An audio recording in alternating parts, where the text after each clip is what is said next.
একটি মিসাইলের আঘাত, সেই সাথে বাংলাদেশ, ইসরায়েল বা নেদারল্যান্ডসের মতো একটি দেশ পুরোপুরি ধ্বংস। শুনতে অবাস্তব মনে হলেও এটাই এই সময়ের ভয়ঙ্কর সত্যি। বিশ্বের যে কোনো প্রান্তে মাত্র 30 মিনিটে পৌঁছানোর ক্ষমতা, শব্দের চেয়ে প্রায় 27 গুণ বেশি গতি এবং যে কোনো প্রতিরক্ষা ব্যবস্থাকে ফাঁকি দেওয়ার অবিশ্বাস্য দক্ষতা।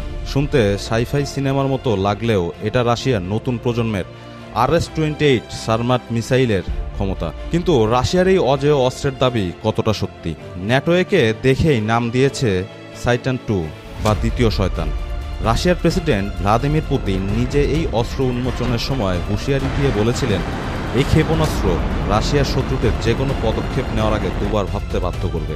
বর্তমানে এটি বিশ্বের সবচেয়ে শক্তিশালী এবং অপ্রতিরোধ্য মিসাইল। আজকের ভিডিওতে আমরা এই প্রযুক্তির গভীরে গিয়ে জানার চেষ্টা করব, সত্যিই কি একটি মিসাইলের মাধ্যমে বাংলাদেশ, ইসরায়েল, শ্রীলঙ্কা বা নেদারল্যান্ডসের মতো দেশগুলো ধ্বংস করা সম্ভব কিনা।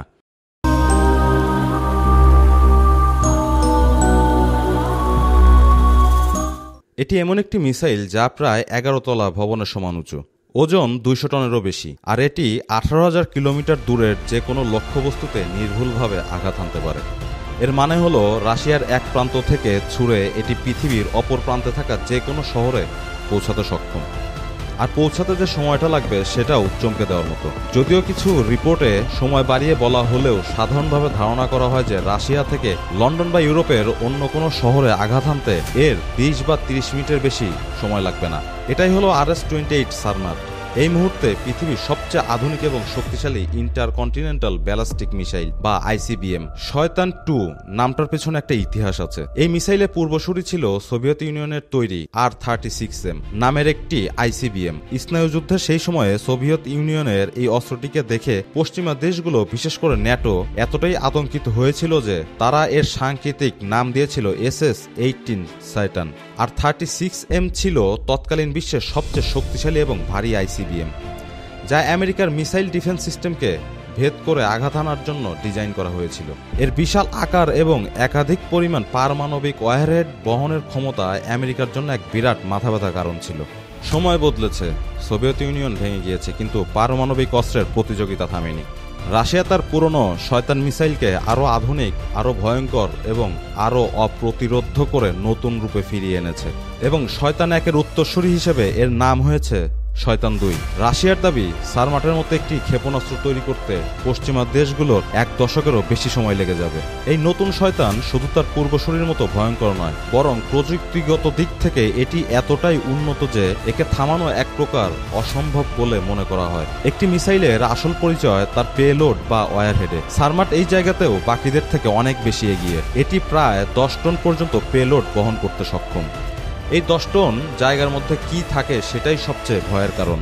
এর মধ্যে থাকতে পারে প্রায় 750 কিলোটন ক্ষমতা 16টি পারমাণবিক ওয়ারহেড, যা জাপানে বিস্ফোরিত পারমাণবিক বোমার থেকে এক একটি প্রায় 50 গুণ বেশি শক্তিশালী। MIRV প্রযুক্তি থাকায় এর মাধ্যমে প্রতিটি ওয়ারহেড আলাদা আলাদা শহরে আঘাত করা সম্ভব।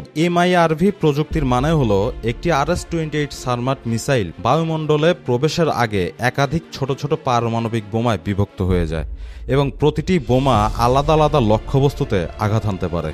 অর্থাৎ একটি সারমাট মিসাইল আক্রমণের জন্য উৎক্ষেপণ করলে সেটি আকাশে গিয়ে 10 বা 15টি আলাদা মিসাইলে পরিণত হবে, যারা ভিন্ন ভিন্ন শহর বা সামরিক ঘাঁটিকে নিশানা করতে পারবে। সহজ ভাষায় সারমাট একটি বাসের মতো, যা বিভিন্ন যাত্রীকে বিভিন্ন ঠিকানায় নামিয়ে দিতে পারে। একটিমাত্র সারমাট দিয়ে ফ্রান্স বা টেক্সাসের মতো বড় একটি এলাকাকে পুরোপুরি ধ্বংস করে ফেলা সম্ভব বলে ধারণা করা হয়। যখন একটি মিসাইল ডিফেন্স সিস্টেম দেখে যে তাদের দিকে একটির বদলে 15টি পারমাণবিক বোমা ছুটে আসছে, তখন সেই সিস্টেমের পক্ষে সবগুলোকেই একসঙ্গে ধ্বংস করা প্রায় অসম্ভব।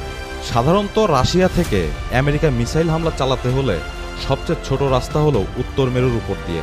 আমেরিকার সবচেয়ে শক্তিশালী missile defence system ground based mid course defence মূলত এই উত্তর দিক থেকে আসা হামলাগুলো প্রতিরোধ করার জন্য তৈরি। তাদের শক্তিশালী রাডার এবং ইন্টারসেপ্টগুলো সব উত্তর দিকেই তাক করে রাখা হয়েছে। কিন্তু সারমাট এই পুরো প্রতিরক্ষা ব্যবস্থাকেই বোকা বানাতে পারে। এই ব্যাপারে জানতে গেলে আমাদেরকে প্রথমে FOBS প্রযুক্তি সম্পর্কে জানতে হবে। সাধারণত ইন্টারকন্টিনেন্টাল ব্যালাস্টিক মিসাইলগুলো সোজা পথে যায়, তাই রাডার একে সহজেই ডিটেক্ট করতে পারে। কিন্তু FOBS প্রযুক্তি থাকায় সারমাট মিসাইল পৃথিবীর চারপাশে আংশিক অংশে ঘুরে হঠাৎ লক্ষ্যবস্তুতে আঘাত করতে পারে।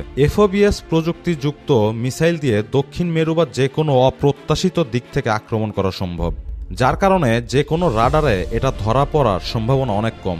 এই ক্ষমতা সারমাটকে স্ট্র্যাটেজিক দিক থেকে এক অপ্রতিদ্বন্দ্বী উচ্চতায় নিয়ে গিয়েছে। এটি প্রচলিত ব্যালাস্টিক মিসাইলের মতো অনুমানযোগ্য পথে চলে না, যা একে আটকানো প্রায় অসম্ভব করে তোলে। গল্পটা এখানেই শেষ না। সারমাটের টপে আরও একটি ভয়ঙ্কর তীরের মতো একটি ওয়ারহেড রয়েছে, যার নাম অ্যাভেনগার্ড হাইপারসনিক গ্লাইড ভেহিকেল। সারমাট তার 10 টন পেলোডের মধ্যে MIRVর পরিবর্তে 3টি অ্যাভেনগার্ড বহন করতে পারে। অ্যাভেনগার্ড হলো পারমাণবিক অস্ত্র বহনে সক্ষম এক ধরনের ওয়ারহেড, যা মূলত মিসাইল থেকে বিচ্ছিন্ন হওয়ার পর বায়ুমণ্ডলের ভেতর দিয়ে ভেসে ভেসে লক্ষ্যের দিকে এগিয়ে যায়। রাশিয়ার দাবি অনুযায়ী এর গতি অবিশ্বাস্য, ঘন্টায় প্রায় 24,500 কিলোমিটার বা শব্দের চেয়ে 20 গুণেরও বেশি। কিন্তু অ্যাভেনগার্ডের আসল শক্তি শুধু এর গতি নয়, এর দিক পরিবর্তন করার ক্ষমতা। সাধারণ ব্যালাস্টিক মিসাইলের ওয়ারহেডগুলো একটি নির্দিষ্ট এবং অনুমানযোগ্য লক্ষ্যের দিকে পড়ে, ফলে মিসাইল ডিফেন্স সিস্টেম সেই পথ হিসেব করে তাকে ধ্বংস করার চেষ্টা করতে পারে। কিন্তু অ্যাভেনগার্ড বায়ুমণ্ডলের মধ্যে দিয়ে চলার সময় সাপের মতো এঁকে বেঁকে তার গতিপথ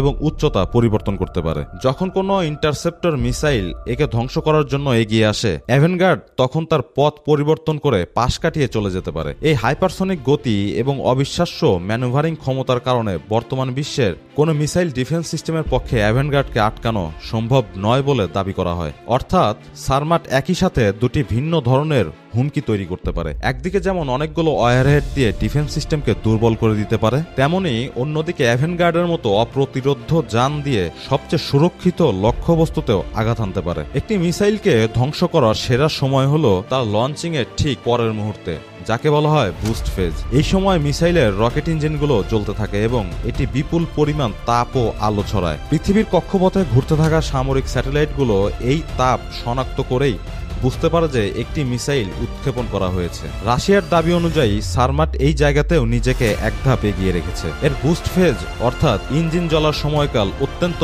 ছোট বলে দাবি করা হয়। রাশিয়ার ভাষ্যমতে এই সময়টা এতটাই কম যে আমেরিকার স্যাটেলাইটগুলো ঠিকমতো একে শনাক্ত করে তার গতিপথ হিসেব করার আগেই সারমাটের ইঞ্জিন বন্ধ হয়ে যায়। শনাক্ত করার জন্য পর্যাপ্ত সময় না পাওয়ায় ডিফেন্স সিস্টেমের পক্ষে আগে থেকে প্রস্তুতি নেওয়া কঠিন হয়ে পড়ে। তবে রাশিয়া যতই এই দাবি করুক, প্রযুক্তিগতভাবে এটা খুবই কঠিন। বুস্ট ফেজের সময় যতই কম থাকুক না কেন, ইঞ্জিন জ্বলার সময় তাপ এত বেশি হয় যে কোনো ধরনের মিসাইল না ধরা পড়া প্রায় অসম্ভব। বুস্ট ফেজ পার হওয়ার পর সারমাট আরো আধুনিক কৌশল ব্যবহার করে। বায়ুমণ্ডলে পুনরায় প্রবেশের সময় এবং আসল ওয়ারহেডগুলোর পাশাপাশি এটি প্রচুর পরিমাণে ডিকয় বা নকল ওয়ারহেডও ছাড়ে। এই ডিকয়গুলো এমনভাবে ডিজাইন করা হয় যাতে সেগুলো দেখতে আসল ওয়ারহেডের মতো মনে হয়। ফলে রাডার যখন দেখে যে তাদের দিকে 50 থেকে 60টি ওয়ারহেড ছুটে আসছে, তখন তাদের পক্ষে বোঝা কঠিন হয়ে যায় যে কোনটি আসল বোমাযুক্ত ওয়ারহেড আর কোনটি নকল। এর পাশাপাশি বলা হয় সারমাটে শক্তিশালী জ্যামিং সিস্টেম ECM রয়েছে, যা শত্রুর রাডার এবং যোগাযোগ ব্যবস্থাকে জ্যাম করে দিতে পারে, যাতে তারা মিসাইলটিকে সঠিকভাবে ট্র্যাক করতে না পারে। এতে শত্রুর প্রতিরক্ষা ব্যবস্থা বিভ্রান্ত হয়ে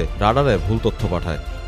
তবে সত্যি বলতে সারমাটের মতো একটি অস্ত্র তৈরি করার উদ্দেশ্য কেবল যুদ্ধ করা নয়, বরং যুদ্ধকে দমিয়ে রাখা। অদ্ভুত মনে হলেও এটাই পারমাণবিক যুগের বাস্তবতা। এই ধরনের অস্ত্রকে বলা হয় ওয়েপন অফ ডিটারেন্স। প্রতিপক্ষ যেন যুদ্ধ শুরুর আগেই ভেবে রাখে, আমি যদি হামলা করে বসি তাহলে আমিও শেষ হয়ে যাব। আজকের মতো এ পর্যন্তই, দেখা হবে অন্য কোনো ভিডিওতে।